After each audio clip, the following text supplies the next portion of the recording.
کہ عجیب معاملہ ہے، ان سے ہم نے کھانا طلب کیا، انہوں نے کھانا بھی نہیں دیا، آپ نے مفت میں ان کی دیوار تعمیر کر دی۔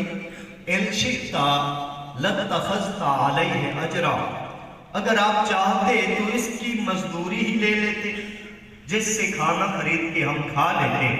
حضرت موسیٰ نے جب یہ عرض کیا، حضرت خضر علیہ السلام نے فرمایا کہ ھذا فراق بینی و بینک، اب تمہاری اور میری جدائی کا وقت آ گیا ہے، تمہارا رستہ اپنا، میرا رستہ اپنا۔ ہاں، جو باتیں تین کام جو تھے جن کی آپ کو کسی حکمت کی وجہ سے سمجھ نہ آئی، ان میں سے یہ تیسرا اور آخری کام دیوار والا جو تھا، اس کی حکمت میں آپ کو بتاتا ہوں۔ تو اس کی حکمت ارشاد فرماتے ہوئے بتایا کہ دراصل یہ دیوار دو بچوں کی تھی جو یتیم ہیں، اس شہر میں رہتے ہیں، اور اس دیوار کے نیچے ان کے والدین نے ان کا بڑا خزانہ دفن کیا ہوا ہے کہ جب کبھی دیوار کو اکھاڑیں گے نکال لیں گے، ان کا فائدہ ہوگا۔ تو شہر والوں کا آپ نے ماحول دیکھ لیا، یہ تو بڑے خائن ہیں، اگر دیوار گر جاتی وہ خزانہ نکال لیتے، وہ کھا جاتے، ہڑپ کر جاتے، یتیموں کو کچھ بھی نہ دیتے۔ ان یتیموں کی خاطر یہ سارا کچھ میں نے کیا۔ اور قرآن مجید کے مقدس لفظوں میں یہ نزاکت اور ہدایت کا ایسا ایک نوری پہلو ہے۔ فرمایا فَكَانَ أَبُوهُمَا صَالِحًا، صرف ان کی یتیمی کی بات نہیں ہے، ان کے آباء میں سے کوئی ایک، ابوہما کی تفسیر مفسرین نے احد و آبائہما کی ہے کہ ان کے آباء و اجداد میں سے کوئی ایک نیک تھا، اور مستند تفاسیر کے حوالہ سے کہ سات پشت اوپر کوئی ایک نیک آدمی تھا جو مواحد تھا، اللہ رسول کا فرمانبردار تھا، اس وقت کی شریعت کا تابعدار تھا۔ اس کی نسبت سے سات پشتیں بعد، اب وہ تو قبر میں ہے، اس قبر والے کے فیض سے نسبت سے بعد والوں کا فائدہ اللہ تعالیٰ اپنے نیک بندوں سے حضرت خضر علیہ السلام اور حضرت موسیٰ علیہ السلام کی صورت میں کر رہا ہے۔ تو بڑی دلچسپ بات اس سے اگلی ہے، اگرچہ مسئلہ کلیئر ہو گیا کہ صاحب ایمان بندہ قبر میں ہو اور اس کی سات پشتیں بھی گزر چکی ہو، وہ پھر بھی فیض رساں ہوتا ہے۔ اگر اس کا تعلق بنی اسرائیل سے ہو، اگر اس کا تعلق اقوام قوموں سے ہو جو پہلے گزر چکی ہیں، پھر وہ فیض رساں ہے۔ اگر اس کا تعلق خیر امت سے ہو، اگر اس کا تعلق امت وسط سے ہو، اگر اس کا تعلق اس قوم سے ہو جس کے خیر بہتری اور افضلیت پر قرآن مجید گواہ ہے، تو اس بیربل کے شاہ کا کتنا فیض عام ہوتا ہوگا، سبحان اللہ، وہ کتنا فیض رساں ہوتا ہوگا۔ بات سمجھنے کی ہے، وہ جو بڑے بزرگ ان کے، وہ کیا کیا کرتے تھے، وہ کیا کیا کرتے تھے۔ تفاسیر میں ان کے دو کام مذکور ہیں کہ یعلم الناس الخیر ویسقی القوم، دو کام کرتے تھے۔ ایک یہ کہ لوگوں کو بھلائی کی باتیں بتانا، لوگوں کو نیکی کا رستہ بتانا، لوگوں کو اچھائی کا درس دینا، لوگوں کو خیر کی تعلیم دینا، اور دوسرا کام یسقی القوم، وہ پیاسوں کو پانی پلایا کرتے تھے، لوگوں کو پانی پلایا کرتے تھے۔ یار عجیب بات ہے، اگر بنی اسرائیل کا عابد زاہد ہو، بنی اسرائیل کا متقی آدمی ہو، وہ لوگوں کو پانی پلاتا ہو، وہ لوگوں کو بھلائی کی باتیں بتاتا ہو، سات پشتیں گزر جانے کے بعد بھی وہ فیض رساں بھی ہوتا ہے، اس کی اس نیکی اور اس کی خیر کا فیض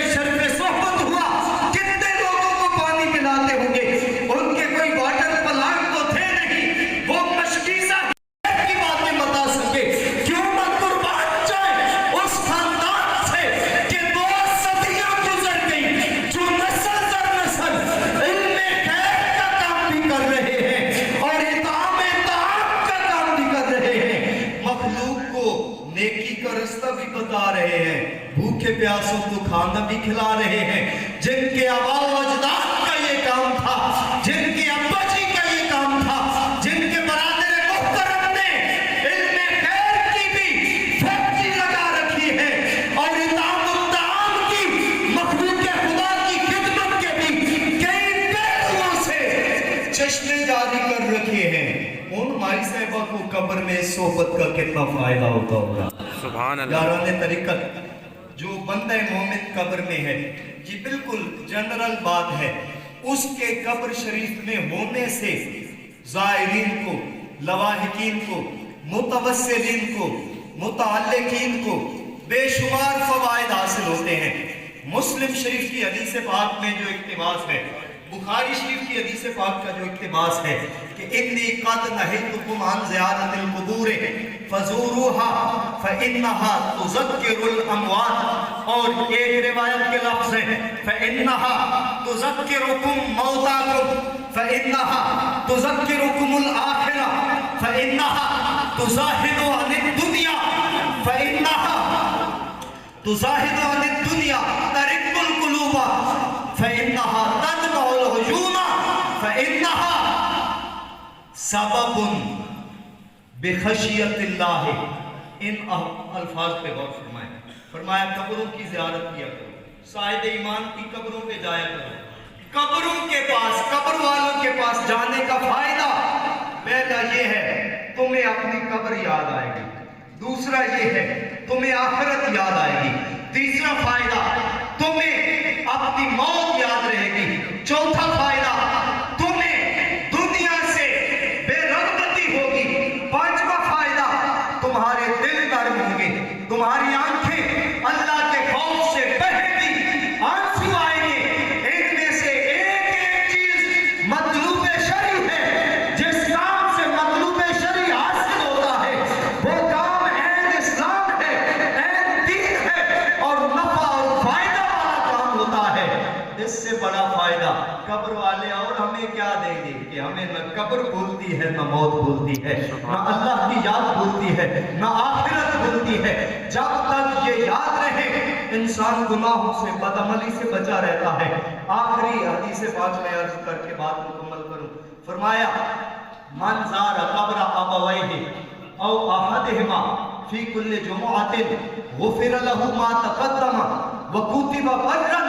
फरमाया जो खुशबख्त आदमी अपने वालिदैन में से एक या दोनों की कुबूर की ज़ियारत हर जुमा शरीफ को करता है, ये सिर्फ ज़ियारत है, दुआए खैर अलग है, दुआए मग़फ़िरत अलग है, इसाले सवाब अलग सुन्नत है। सिर्फ ज़ियारत का सवाब क्या है?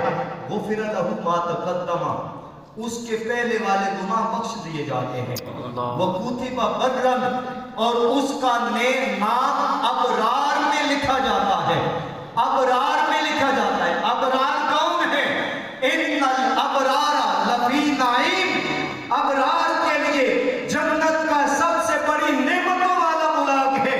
अगर साहिब कब्र की सिर्फ ज़ियारत करे, हो साहिब ईमान, दर्जा जो भी हो, वह विलादत का रिश्ता उनसे हो, फिर नाम जन्नतियों में भी हो जाता है, गुनाह भी माफ हो जाते हैं। अगर वलीउल्लाह के पास चले जाएं तो क्या मिलेगा? सुभान अल्लाह।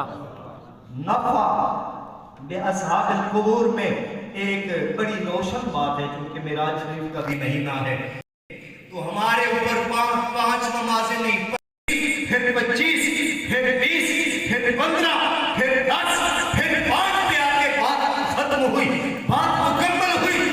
अर्ज ये करना चाहता हूं, अगर 50 नमाजें फर्ज होती तो 24 घंटों में से हर घंटे में 2 नमाजें पढ़ते, फिर भी 2 रह जाती, फिर नमाजें ही पढ़ते और तो कुछ कर न सकते। कारोबार कैसे करते, मुलाजमतें कैसे करते, खेती बाड़ी कैसे करते? एक ही नमाजों वाला काम होता। फिर लुत्फ देखिए ना कि पढ़ते 5 हैं, अजर 50 का, पढ़ के 5, अजर 50 का, बहुत बड़ा नफा। 50 से 5 हो गई, बहुत बड़ा नफा। सबब कौन बना? हजरत मूसा अलैहिस्सलाम। इमाम सुयूती की रिवायत के मुताबिक उस वक्त हजरत मूसा अलैहिस्सलाम को 2300 साल गुजर चुके थे।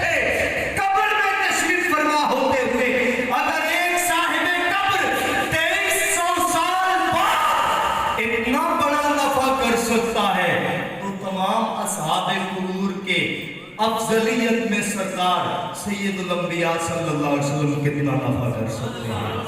گرامی قدر سامعین، صاحب ایمان قبر میں جا کے اس دنیا میں رہنے کی نسبت زیادہ نفع دیتے ہیں. اللہ تعالیٰ ان سے حقیقی نفع حاصل کرنے کی توفیق عطا فرمائے.